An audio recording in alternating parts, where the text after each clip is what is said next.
DPP के ही question करा रहा हूं पहले, ठीक है, उसके बाद मैं अपनी तरफ से भी क्वेश्चन कराऊंगा। पहले देख लेते हैं।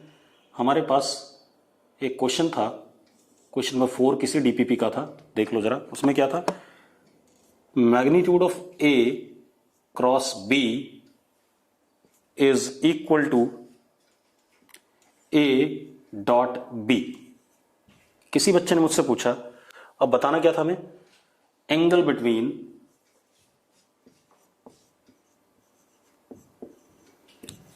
ए वेक्टर एंड बी वेक्टर।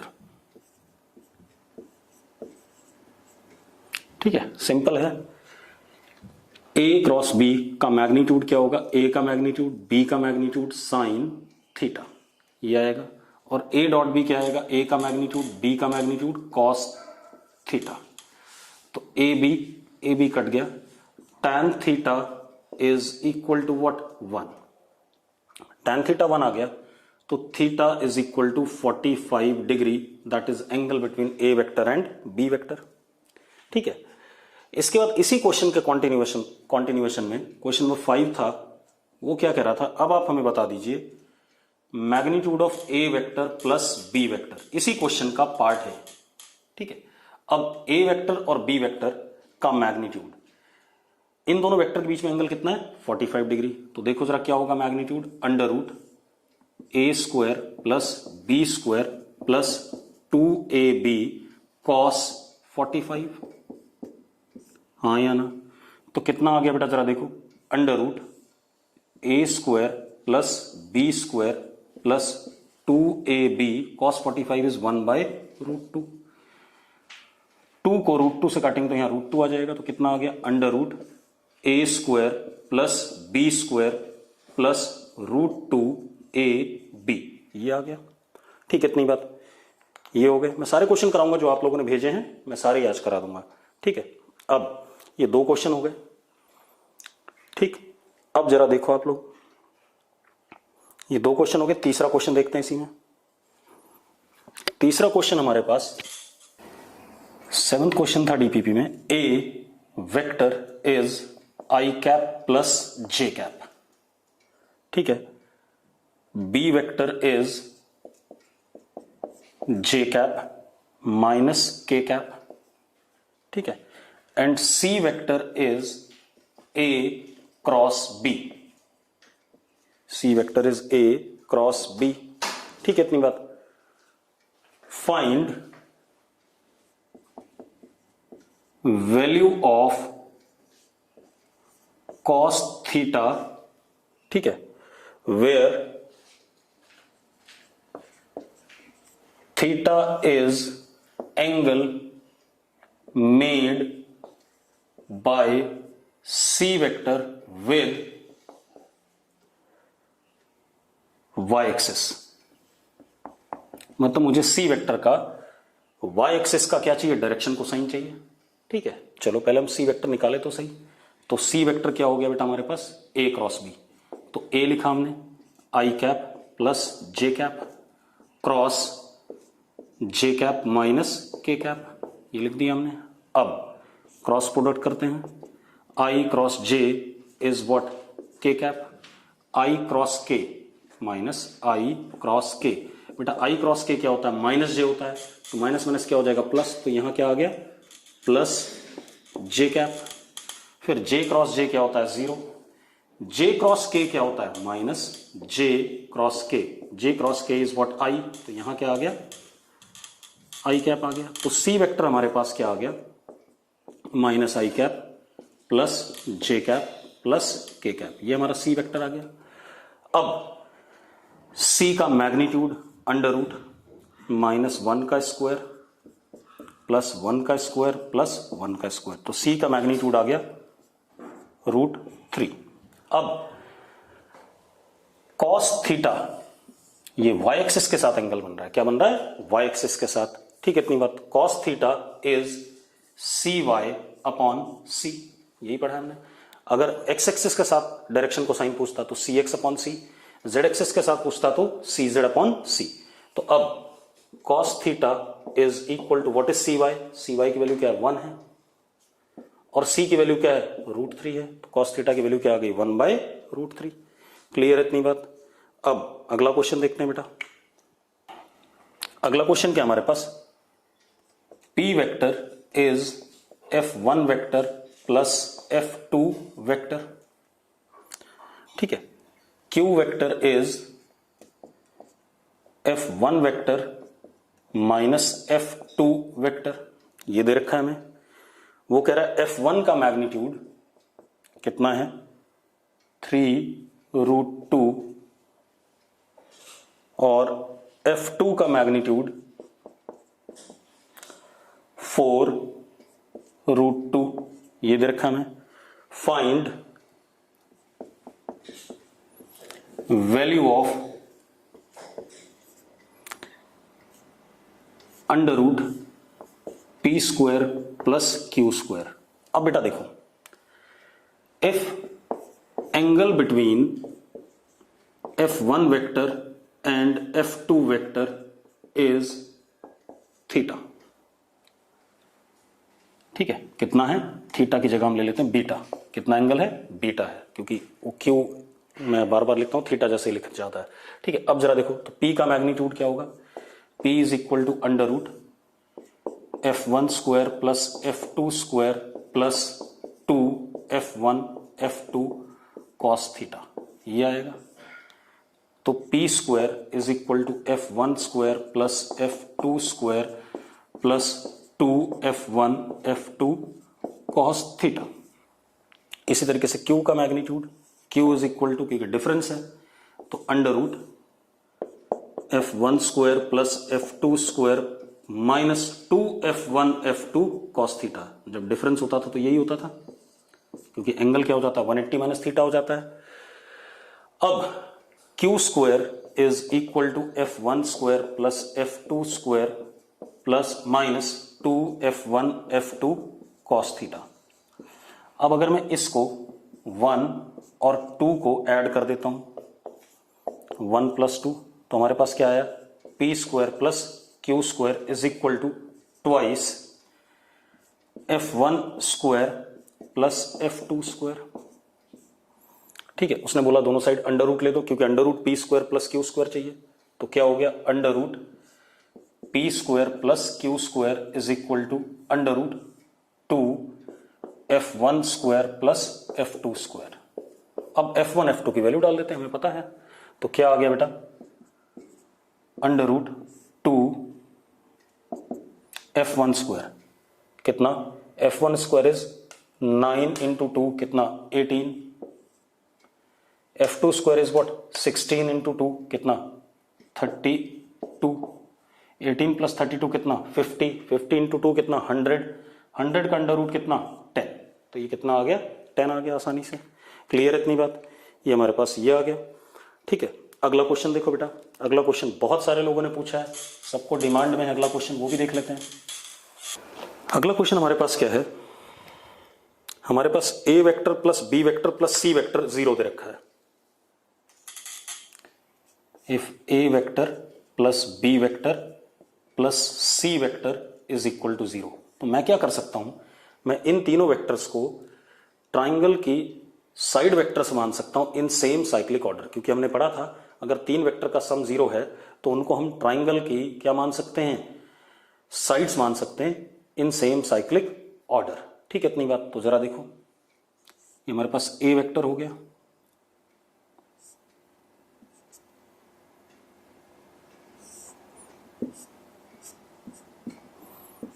ये हमारे पास B वेक्टर हो गया, और ये हमारे पास C वेक्टर हो गया, ठीक है।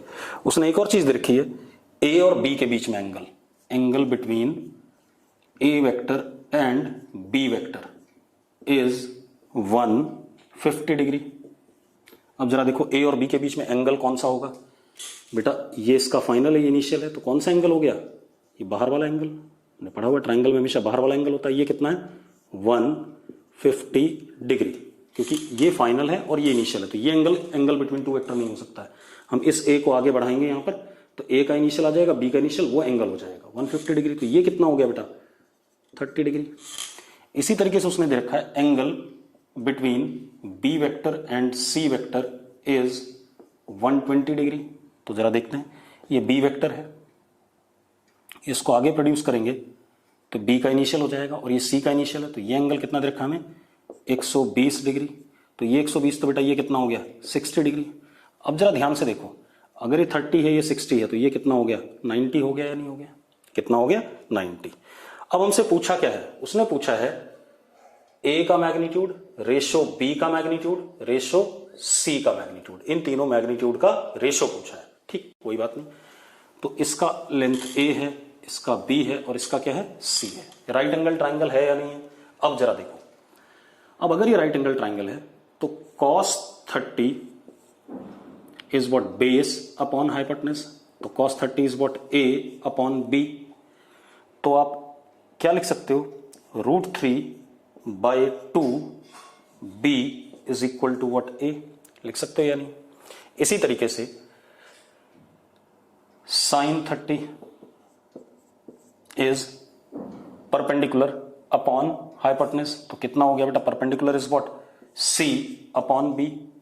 तो c को लिख सकते हो आप b/2 क्योंकि sin 30 की वैल्यू 1/2।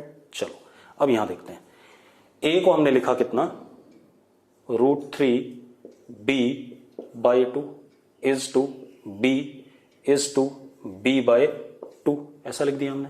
अब आप b को गायब कर दो तो क्या हो गया √3/2 इज टू 1 इज टू 1/2, 2 से मल्टीप्लाई कर दो तो √3 इज टू 2 इज टू 1। ये रेशो आ गया हमारा ए के मैग्नीट्यूड का, बी के मैग्नीट्यूड का और सी के मैग्नीट्यूड का। क्लियर है इतनी बात। अगला क्वेश्चन देखते हैं बेटा, क्लियर है आप चैट बॉक्स में एक बार लिख दो ये वाला क्वेश्चन क्लियर है कि नहीं है।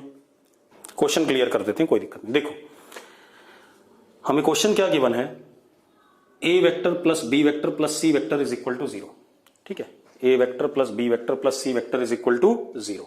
अगर ये तीनों वेक्टर का सम 0 है, ठीक है इतनी बात। हाँ, पाइथागोरस का ट्रिपलेट कह सकते हैं, उससे पहले सुन लो, पहले ये आया क्यों पाइथागोरस वो चेक कर लें पहले ना। ठीक है, अब ए वेक्टर और बी वेक्टर और सी वेक्टर का सम क्या है 0 है।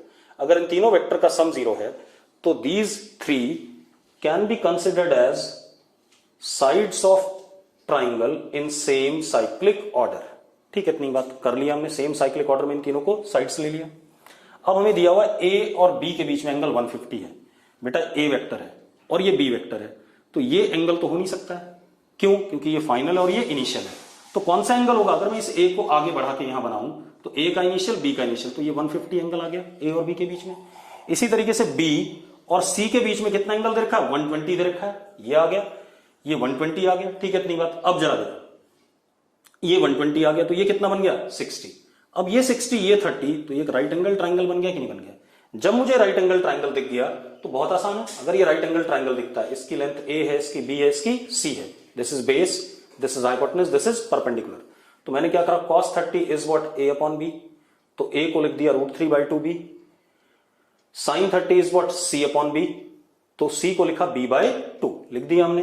अब a is to b is to c चाहिए था, a की वैल्यू मैंने b के टर्म में लिखी, b is b and c की वैल्यू b के टर्म में लिखी, b गायब कर दिया मैंने, रेशो हटा दिया, b हट गया, फिर मैंने 2 से मल्टीप्लाई कर दिया, रिजल्ट आ गया हमारे पास। अब मुझे बताओ कितने लोगों को ये क्लियर। अगला क्वेश्चन क्या है,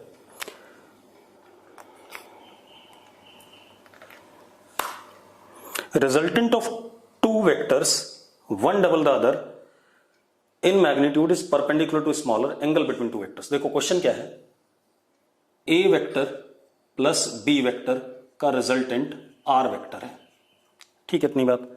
वो कह रहा है इनमें से एक का मैग्नीट्यूड दूसरे से डबल है, तो अगर ए इज व्हाट एक्स तो बी इज व्हाट 2x, ये भी दे रखा है। ठीक है, क्वेश्चन में दे दिया। अब वो क्या कह रहा है कि जो रिजल्टेंट है आर वेक्टर वो परपेंडिकुलर है स्मॉलर वाले के। स्मॉलर कौन सा है, ए है। ठीक है, तो मुझे बताना है angle between A vector and B vector. चलो कर लेते हैं बेटा। अब जरा देखो, हमारे पास ये है ए वेक्टर, ये हमारे पास बी वेक्टर, इनके बीच में एंगल कितना थीटा। और जो आर वेक्टर है बेटा हमारा रिजल्टेंट इन दोनों का, this R vector, it is perpendicular to smaller vector. तो ए का लेंथ कितना है x और b का कितना 2x, और जो एंगल बना रहा है आर वेक्टर किसके साथ, a के साथ, कितना बना रहा है 90 डिग्री बना रहा है। तो यानी कि जो हमने अल्फा पढ़ा था याद है, रिजल्टेंट वेक्टर जो बनाता था alpha, alpha is equal to what 90 degree, ये बात आ रही है। ठीक है, चलो अब कर लेते हैं। अल्फा किसके बराबर हो गया 90 डिग्री के। अब हमें फॉर्मूला पता है tan alpha is b sin theta upon a plus b cos theta, पता है ये बात। चलो tan 90 is equal to b is what 2x sin theta upon a is what x plus 2x cos theta, ऐसा ही कुछ है हमारे पास, clear है। चलो tan 90 is what infinity, चलो x plus 2x cos theta is equal to 2x sin theta upon tan 90। बेटा what is tan 90, tan 90 is what infinity. ठीक है, इतनी बात। तो समथिंग अपॉन इंफिनिटी क्या होता है, जीरो होता है। भाई देखो tan 90 कितना इंफिनिटी, तो something upon infinity is always what zero. तो हम क्या कह सकते हैं x plus 2x cos theta is equal to what zero, क्योंकि समथिंग अपॉन इंफिनिटी क्या हो जाएगा जीरो हो जाएगा। तो 1 plus 2 cos theta is equal to what zero, यानी कि cos theta is equal to -1/2। cos theta -1/2 कब होता है, जब थीटा कितना होता है 120 डिग्री। तो angle between A vector and B vector क्या हो गया 120 डिग्री। क्लियर है इतनी बात। अब इस क्वेश्चन को भी लिखो, अगर आपको क्लियर है तो लिख दो फटाफट। ठीक है, अब हमारे पास क्या है, two bodies each of mass capital M are fixed at separation 2L। ये कैपिटल M मास है, ये भी कैपिटल M मास है, फिक्स्ड है दोनों। इनके बीच में डिस्टेंस कितना है 2L दे दिया। ठीक है, इतनी बात। अब particle of mass M is projected from mid point, यहां से particle of mass M project करा, छोटा m मिड पॉइंट से प्रोजेक्ट करा। ठीक है, line joining the centre along the perpendicular, ऐसे प्रोजेक्ट करा इस लाइन पे।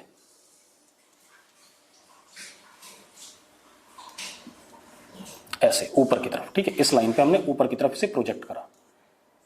ठीक है, अब वो क्या कह रहा है, when m is at distance √2l, जब ये डिस्टेंस कितना होता है √2l। ठीक है, इतनी बात। ग्रेविटेशनल फोर्स ऑन दिस, जब ये यहां पहुंच जाता है बेटा, यहां से हमने प्रोजेक्ट करा था, यहां पहुंच जाता है, उस मोमेंट पे gravitational force, total gravitational force is कितना, gravitational force of interaction, gravitational force between छोटा m एंड बड़ा M इज हाउ मच 10√2। तो आपको क्या बताना है, नेट फोर्स बताना है इस पार्टिकल पे। चलो अब देखो जरा, सबसे पहले देखो एक ग्रेविटेशन फोर्स ऐसे लग रहा होगा F1 वेक्टर, और एक ऐसे लग रहा होगा F2 वेक्टर। दोनों लग रहे होंगे कि नहीं लग रहे होंगे, क्योंकि ये वाला भी अट्रैक्ट करेगा, और क्योंकि मासेस एक दूसरे को क्या करते हैं अट्रैक्ट करते हैं। क्लियर है, ये डायग्राम कितने लोगों को क्लियर है, यस लिखो पहले फटाफट, अगर जिनको डायग्राम क्लियर है यस लिखो। अब F1 का मैग्नीट्यूड कितना है, F1 और F2 दोनों ग्रेविटेशनल फोर्स है, और मैग्नीट्यूड कितना है 10√2। हमें टोटल फोर्स बताना है, मतलब हमें F बताना है, जो कि F1 vector plus F2 vector का सम है। क्लियर है, F1 वेक्टर और F2 वेक्टर का सम। अब एक काम करते हैं बेटा, ये लेंथ कितनी है L है, और ये कितनी है √2L है। ठीक है, इतनी बात। तो ये एंगल देख लेते हैं बेटा, सपोज दिस इज बीटा। ठीक है, तो tan beta is perpendicular upon base, यानी कि L अपॉन √2L। तो tan बीटा इज 1/√2। यही आ रहा है कि नहीं आ रहा, tan बीटा इज 1/√2। सेम ये भी कितना बीटा है, सेम एंगल है। ठीक है, tan बीटा की वैल्यू क्या है 1/√2। क्लियर है। अब जरा देखो, इस सवाल को दूसरे तरीके से कर लेते हैं। ठीक है, चलो अब जरा देखो, मैं आपको तरीका बता देता हूं। एक काम तो आप कर सकते हो, आपका एंगल पता चल गया, कितना एंगल है टोटल 2 बीटा। एक तरीका पहला तरीका देख लेते हैं। तो F angle between F1 vector and F2 vector is 2 beta, दिख रहा है। चलो अब आ जाते हैं। F का मैग्नीट्यूड कितना, under root F1 square plus F2 square plus 2F1 F2 cos of angle between them, and what is angle between them, 2 beta. ये आ रहा है कि नहीं आ रहा है। अब चलो, तो F is equal to F1 square कितना बेटा, 10 रूट 2, यानी कि 100 इंटू 2 कितना, 200, 200 प्लस 200 कितना, 400 plus 2 into 10 root 2 into 10 root 2 into cos beta. इसी सवाल को एक तरीके से और करेंगे, ठीक है। ये आ गया अपने पास। अब जरा देखो, ये आ गया F is equal to under root 400 cos 2 beta, बेटा नॉट बीटा, कॉस 2 बीटा, क्योंकि एंगल दोनों के बीच में कितना है, 2 बीटा है। 400 प्लस ये कितना आ गया, 100 इंटू 2 200 इंटू 2 कितना, 400 कॉस 2 बीटा। अब जरा देखो, F is equal to 20 common under root 1 plus cos 2 beta. मैंने आपको डबल एंगल फॉर्मूले बताए थे। 1 प्लस कॉस 2 बीटा को आप लिख सकते हो 2 कॉस स्क्वायर 2 बीटा बाई 2। क्या लिख सकते हो, F is equal to 20 under root trigonometry 2 cos square 2 beta by 2। 2 beta by 2 कितना, बीटा, ठीक है। इतनी बात, ये आ गया अपने पास 2 कॉस स्क्वायर 2 बीटा बाई 2। तो अब जरा देखो, कॉस स्क्वायर बीटा में से कॉस बीटा बाहर आ जाएगा, तो F कितना आ गया हमारे पास, F is equal to 20 cos beta root 2। अब आपको tan बीटा की वैल्यू पता है, tan beta is 1 by root 2, तो cos beta, tan is what, perpendicular upon base.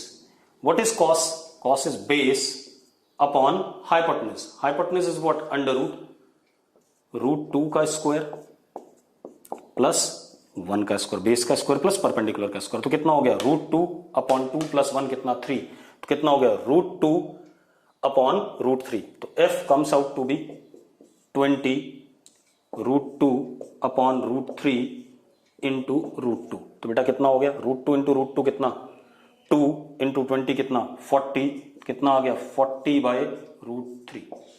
ये आ गया हमारे पास। क्लियर है। अब अगर आपको ये नहीं क्लियर है, ठीक, तो आप क्या कह सकते हैं, मैं दोबारा बता रहा हूं, इस क्वेश्चन को दूसरे तरीके से करते हैं बेटा, ठीक है। आप इसको भूल जाओ, आपको ये मेथड थोड़ा सा टिपिकल लग रहा है, तो हम दूसरा मेथड लेते हैं इसी को करने का। हमारे पास ये एक मास है M, एक मास है ये M,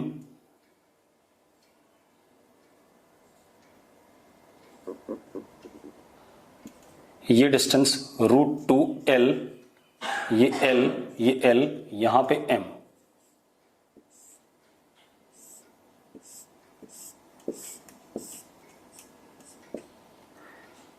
यहां लगा F1 वेक्टर,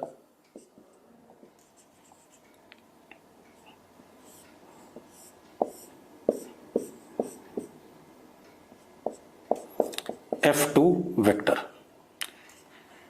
ये एंगल थीटा मान लिया, ये एंगल भी थीटा मान लिया, ठीक है। इतनी बात। हमें दे रखा है F1 is equal to F2 is equal to कितना बेटा, 10 रूट 2। आपको एक चीज याद होगी, मैंने कहा था अगर दोनों फोर्सेस बराबर मैग्नीट्यूड के होते हैं तो जो रिजल्टेंट आता है किस पे आता है, एंगल बाइसेक्टर पे। तो रिजल्टेंट फोर्स तो ऐसा आएगा F। मैंने कराया था जब मैंने parallelogram law of vector addition कराया था, मैंने कहा था अगर दोनों वेक्टर बराबर मैग्नीट्यूड के होते हैं तो जो डायगोनल आता है किस पे आता है, एंगल बाइसेक्टर पे। और जो डायगोनल का मैग्नीट्यूड होता है वो होता है 2x cos थीटा बाई 2। जो उनके बीच में एंगल होता है उसका cos का हाफ एंगल। क्लियर इतनी बात, ये आया था। अब जरा देखो हमारे पास F है ये वाला,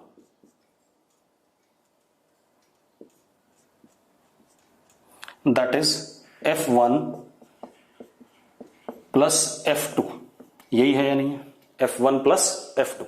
ठीक है। तो अब जो क्योंकि दोनों बराबर हैं, तो जो f का मैग्नीट्यूड आएगा वो आएगा 2, किसी भी f का मैग्नीट्यूड कितना, into 10√2 into cos of this angle. ये एंगल कितना इनके बीच में, टोटल 2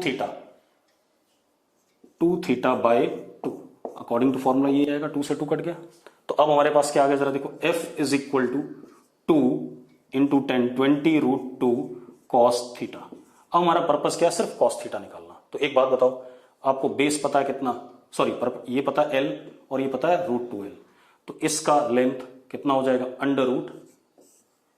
√l² प्लस √2l का स्क्वायर। तो बेटा कितना आ गया, जरा देखो, 2l² प्लस l² कितना, 3l² अंदर आ गया, तो कितना आ गया, √3l आ गया कि नहीं आ गया, आ गया। अब कॉस थीटा देखो जरा, ये बेस और ये क्या, हाइपोटेनस।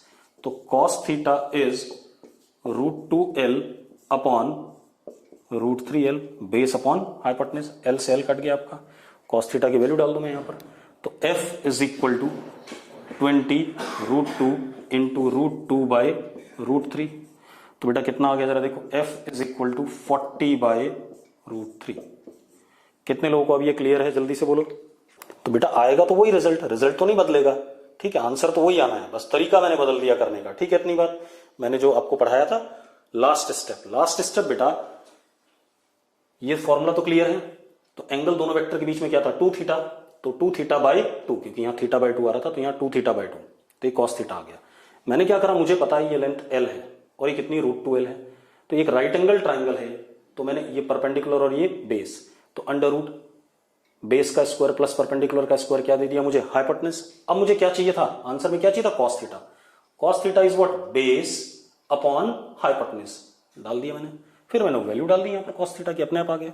क्लियर है। अगला क्वेश्चन देखते हैं बेटा, अगला क्वेश्चन देखो। अगला क्वेश्चन जो हम कल लास्ट में कर रहे थे, पहले मैं वो लेना चाहूंगा क्योंकि अच्छा क्वेश्चन है, उसको देख लें।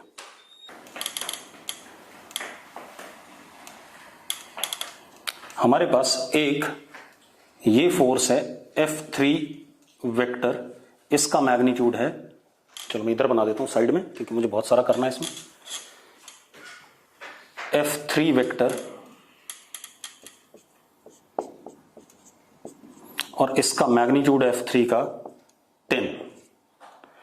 दूसरा हमारे पास है ये F1 वेक्टर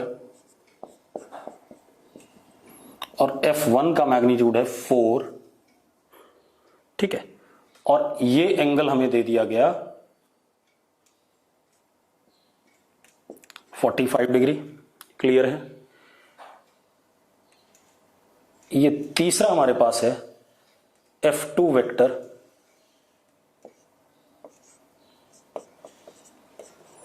और ये हमें दिया गया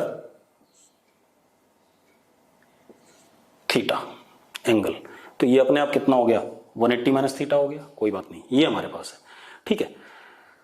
F2 का मैग्नीट्यूड मुझे नहीं पता है, मुझसे पूछा क्या गया, क्या कहा गया, इफ, चलो इसका मैग्नीट्यूड हमने F2 मान लिया। इफ इक्विलिब्रियम का मतलब होता है बेटा कि सारे फोर्सेस का सम क्या, 0, F1 plus F2 plus F3 का वेक्टर सम 0। अब एक तरीका तो ये है कि हम इसको क्या कर सकते थे, ट्राइंगल्स की साइड्स मान लेते इन सेम साइक्लिक ऑर्डर। दूसरा तरीका यह है बेटा, अब जरा देखो एक मिनट, दूसरा तरीका यह है कि हम इसको कंपोनेंट से करें। मैंने क्या करा, ये एक्स एक्सिस मान लिया अपना और इसको क्या मान लिया, वाई एक्सिस मान लिया।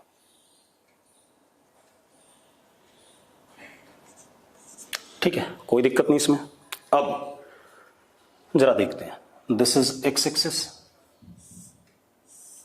इसको ध्यान से समझना क्योंकि ये क्वेश्चन मैं और भी तरीके से कर सकता था, लेकिन मैं इसी तरीके से जानबूझ के कर रहा हूं। This is Y axis.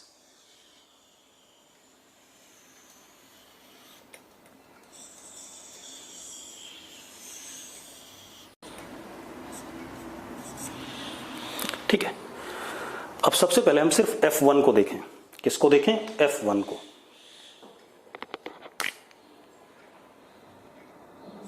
ये हमारे पास F1 वेक्टर है।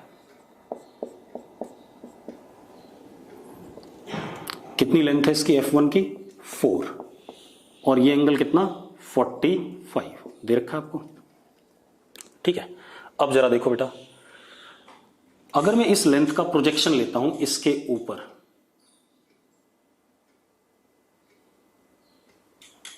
तो ये एंगल कितना होगा? 45।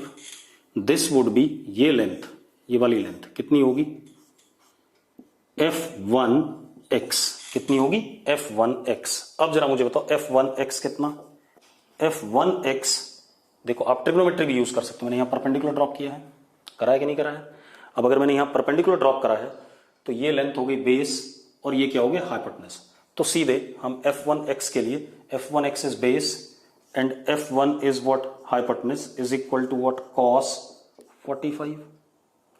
तो F1x is equal to F1 cos 45। F1 इज 4 और cos 45 इज व्हाट? 1/√2। तो F1x आ गया हमारे पास 4/√2, यानी कि 2√2 F1x आ गया। इसी तरीके से अब F1y, ये हो गया हमारे पास प्रोजेक्शन इसका, ये परपेंडिकुलर है, ये आ गया F1y। थोड़ा सा टाइम लगेगा आपको इस सवाल को करने में, ठीक है, इतनी बात। अब जरा देखो, ये हमारे पास आ गया F1y। अगेन देखो, अब ये भी एक राइट एंगल ट्राइंगल है, तो ये क्या हो गया? बेस, और ये क्या हो गया? हाइपोटेनस। तो again F1y upon F1 base upon hypotenuse is what?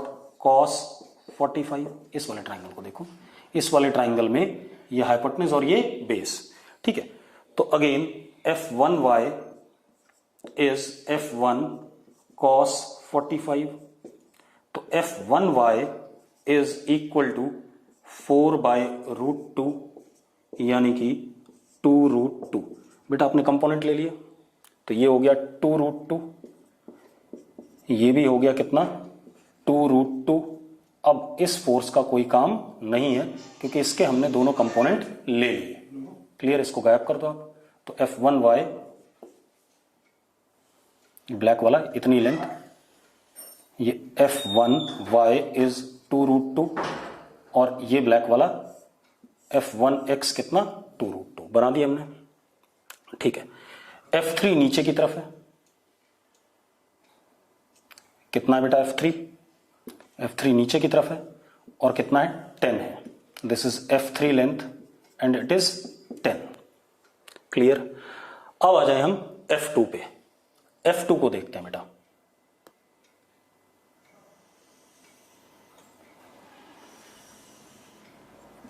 ये लेंथ हमारी F2 है और ये एंगल कितना है? थीटा है, ठीक है। अब इसका प्रोजेक्शन किस पे? y एक्सिस पे लेते हैं, पहले ले लेते हैं, ठीक है। तो ये जो लेंथ परपेंडिकुलर बन रही है इसके ऊपर, मैं बना देता हूं दूसरे कलर से, ये ब्लू कलर से, ये ब्लू वाला, ये क्या चीज है बेटा? This blue one is F2y। क्या है? F2y। ये बेस हो गया और ये क्या हो गया? हाइपोटेनस। तो चला देखते हैं। F2y upon F2 base upon hypotenuse is equal to what? cos theta. तो F2y is F2 cos theta, ऐसे ही रहने दो। तो ये कितना हो गया? F2 cos थीटा, ये आ गया अपने पास। क्लियर है? अब इधर परपेंडिकुलर ड्रॉप करें बेटा।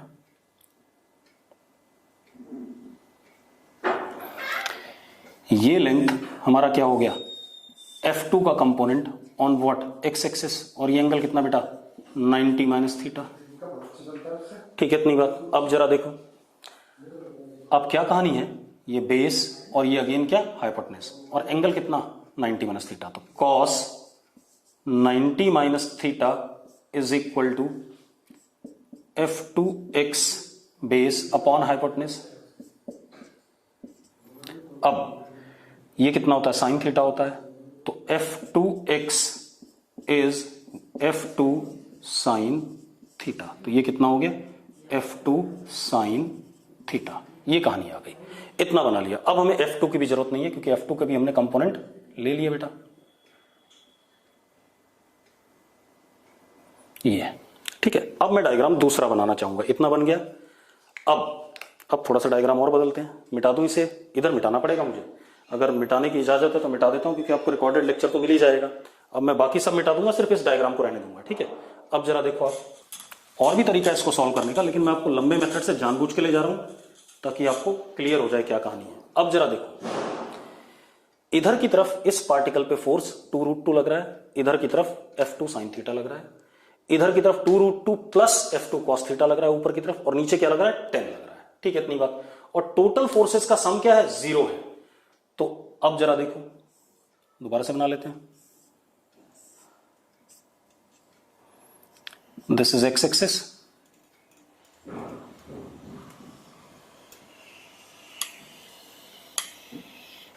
This is Y axis. अब इधर की तरफ फोर्स है F1x दैट इज 2√2, इधर की तरफ है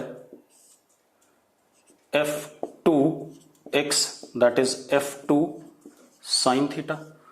ऊपर की तरफ जो फोर्स है वो इन दोनों का सम है क्योंकि सेम डायरेक्शन में दोनों ऐड हो जाएंगे।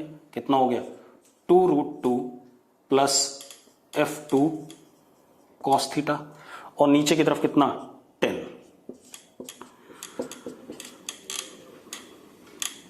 अब मजेदार बात, अगर ये पॉइंट रेस्ट पे है तो आगे वाला फोर्स बराबर पीछे वाला फोर्स, ऊपर वाला फोर्स बराबर नीचे वाला फोर्स। अगर ये पॉइंट रेस्ट पे है तो जितना फोर्स आगे लग रहा है उतना ही पीछे लगना चाहिए, तो ये मूव नहीं कर पाएगा आगे पीछे, और जितना ऊपर लग रहा है उतना ही नीचे लग रहा है तो ये ऊपर नीचे भी मूव नहीं कर पाएगा। तो ये किसी भी डायरेक्शन में मूव नहीं कर पाएगा, तो किस पे हो जाएगा रेस्ट पे। रेस्ट पे मतलब equilibrium, no force is acting on it, ठीक है। इतनी बात। तो अब आगे वाला फोर्स बराबर पीछे वाला फोर्स, तो क्या हो गया F1x is equal to F2x। पहला तो ये कंडीशन आ गई, तो क्या हो गया हमारे पास 2√2 is equal to F2 sine theta. एक इक्वेशन तो ये आ गई।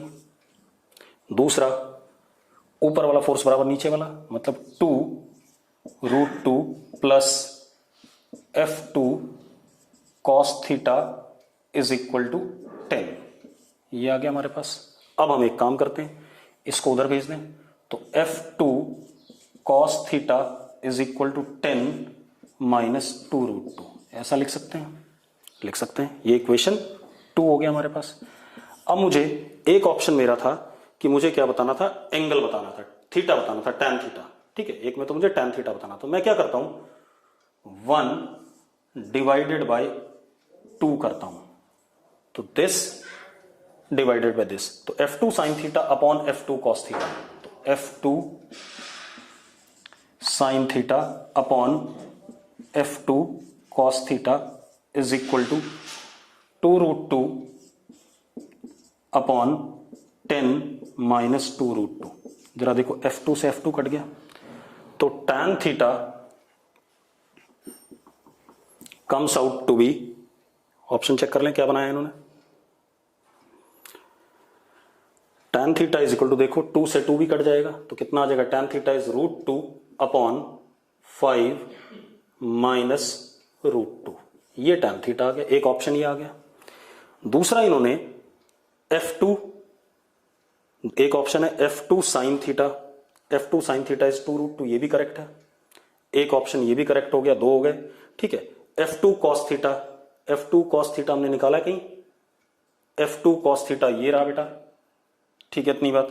तो सी ऑप्शन गलत है, सही कौन सा है, सिर्फ डी और बी आ गया अपने पास, क्लियर है, ठीक है। तो इस तरीके से करेंगे। अब मुझे बता दो कितने लोगों को ये बात क्लियर है। हमने ये बना लिया था, यहां तक क्लियर था शायद आपको, है ना।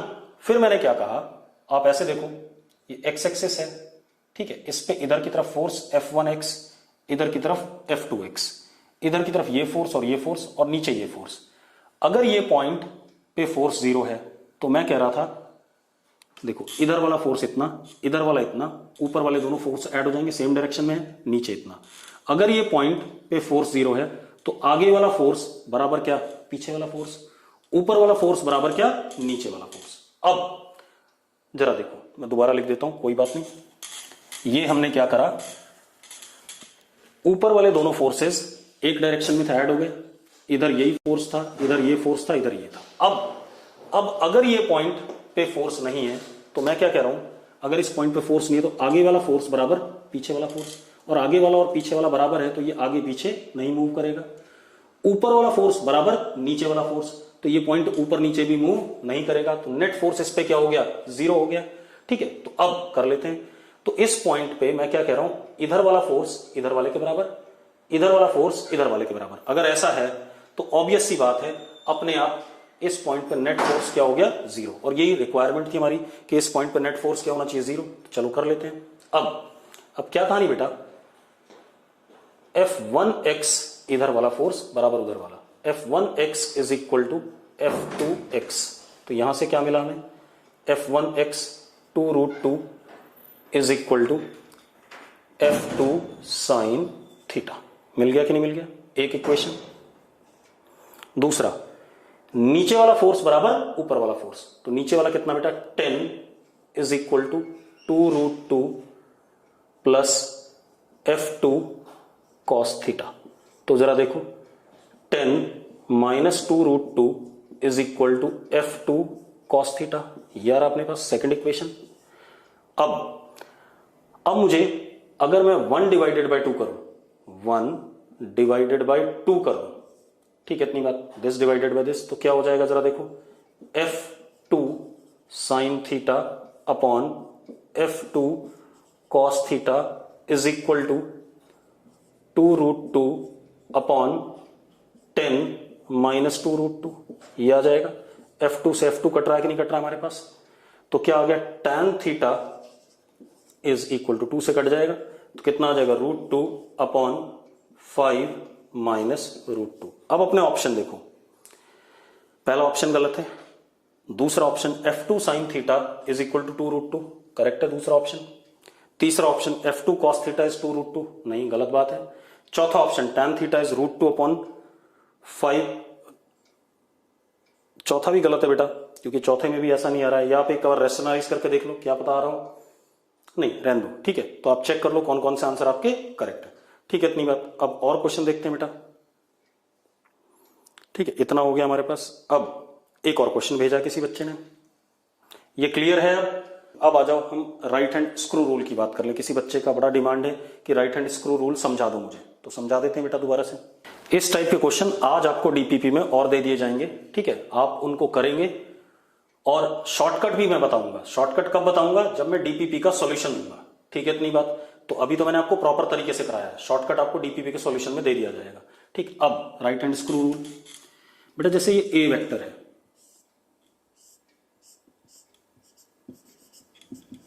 और ये बी वेक्टर है, इनके बीच में एंगल ये थीटा है, ठीक है, इतनी बात। अब मुझसे कहा गया ए क्रॉस बी वेक्टर आपने बताना है, let it be C vector. तो ए क्रॉस बी का मैग्नीट्यूड या सी वेक्टर का मैग्नीट्यूड होता है A B sine theta. Magnitude में तो कोई दिक्कत नहीं है, magnitude of A, magnitude of B and sine of angle between them. अब आ जाए डायरेक्शन पे। डायरेक्शन देखो बेटा, जो पहला वेक्टर लिखा हुआ है क्रॉस प्रोडक्ट में, उसकी तरफ अपना राइट हैंड पाम रखेंगे ऐसे, ठीक है। और उस राइट हैंड पाम को की उंगलियों को आप घुमाएंगे किसकी तरफ, बी की तरफ। किसकी तरफ, दूसरे वाले वेक्टर की तरफ। तो अंगूठा किधर आ रहा है आपका, बाहर आ रहा है। तो ये जो सी वेक्टर है उसका जो डायरेक्शन है सी कैप, वो किधर की तरफ आ रहा है, बाहर की तरफ आ रहा है। तो कैसा हो गया, ये मैग्नीट्यूड हो गया और इसका डायरेक्शन सी कैप कैसा, डॉट। मैं दोबारा बता देता हूं, देखो एक मिनट। ये ब्लू वाला हमारा ए वेक्टर है, ब्लैक वाला क्या है, बी वेक्टर है, ठीक है, इतनी बात।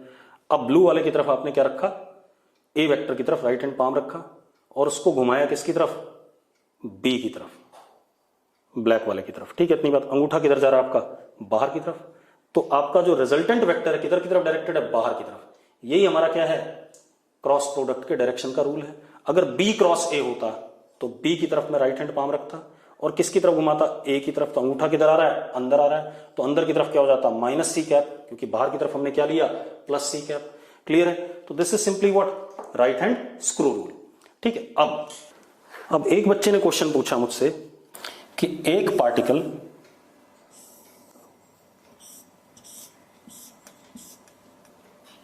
सर्कल पे चल रहा है बेटा, मतलब इनिशियली यहां था, तो ये वेक्टर हो गया ए वेक्टर, इनिशियली यहां था, मैग्नीट्यूड इसका रेडियस के बराबर। थोड़ी देर बाद जब ये थीटा एंगल चल दिया तो ये हो गया बी वेक्टर, फाइनली यहां, ठीक है इतनी बात। मैग्नीट्यूड इसका भी क्या, रेडियस, और कितना एंगल घूम गया थीटा। आप हमें बताओ डिस्प्लेसमेंट। तो बेटा डिस्प्लेसमेंट अभी अगले चैप्टर में हम पढ़ेंगे। डिस्प्लेसमेंट होता है shortest distance between initial and final position. तो डिस्प्लेसमेंट ये हो गया हमारा, मान लेते हैं एस वेक्टर। क्या है, एस वेक्टर। तो मुझे एस वेक्टर का मैग्नीट्यूड चाहिए, ये पूछा गया। तो जरा देखो, according to triangle law A vector plus S vector is equal to what, B vector. तो A vector plus S vector is equal to what, B vector. तो S vector is equal to B vector minus A vector. यही आ रहा है कि नहीं आ रहा है, B vector minus A vector. Clear है? यानी कि हमें एस वेक्टर निकालने के लिए क्या करना है, S vector is B vector plus minus of A vector, ये करना है। अब लेंथ मैग्नीट्यूड निकालना है, तो ए का मैग्नीट्यूड भी आर, बी का भी आर, और दोनों वेक्टर का क्या हो रहा है, दोनों वेक्टर का सब्ट्रैक्शन है। तो एस का मैग्नीट्यूड क्या हो जाएगा, under root B square plus A square minus 2ab, क्योंकि सब्ट्रैक्शन है तो सब्ट्रैक्शन में माइनस 2ab कॉस थीटा, यही होगा। चलो, S is equal to under root B square यानी कि आर स्क्वायर, ए स्क्वायर यानी कि कितना, R square, minus 2r square cos theta, ये आ गया। तो S is equal to 2r square और 2r square common, under root 2r square 1 minus cos theta. अब मैंने आपको हाफ एंगल वाले फॉर्मूले बताए थे, या मैथ्स वाले सर ने भी बताए हैं ट्रिग्नोमेट्री में। तो 1 माइनस कॉस थीटा को लिख सकते हैं 2 साइन स्क्वायर थीटा बाय 2।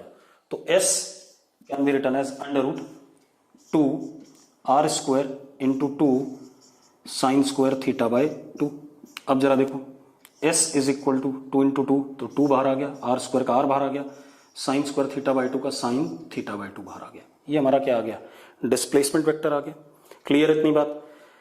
अब और देख लेते हैं बेटा, किसी बच्चे ने मुझसे पूछा पोजीशन वेक्टर और डिस्प्लेसमेंट वेक्टर बता दो, तो वो भी बता देते हैं बेटा। कल भी बताया था मैंने पोजीशन वेक्टर और डिस्प्लेसमेंट वेक्टर, ठीक है इतनी बात, वो भी देख लेते हैं। अब जरा देखो बेटा,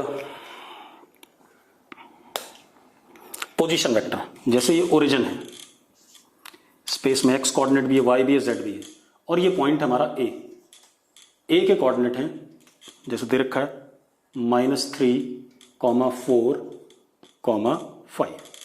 तो बेटा ये हमारा ओ ए वेक्टर हो गया, इसी को पोजीशन वेक्टर कहते हैं। अब इसके कोऑर्डिनेट क्या है, 0 0 0।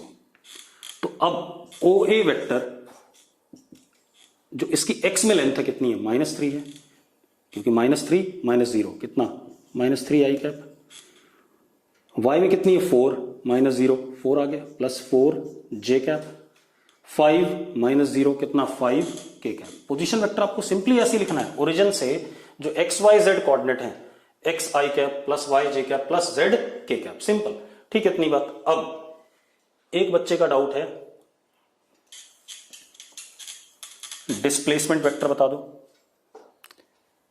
पॉइंट ए के कोऑर्डिनेट हैं 3 4 5 और बी के कोऑर्डिनेट हैं 6 7 -3। तो बेटा displacement vector A B final, A initial, इसका x माइनस इसका x, तो 6 -3 कितना, 3 आई कैप, 7 -4 कितना, 3 जे कैप, -3 -5 कितना, -8 के कैप, ये आ गया।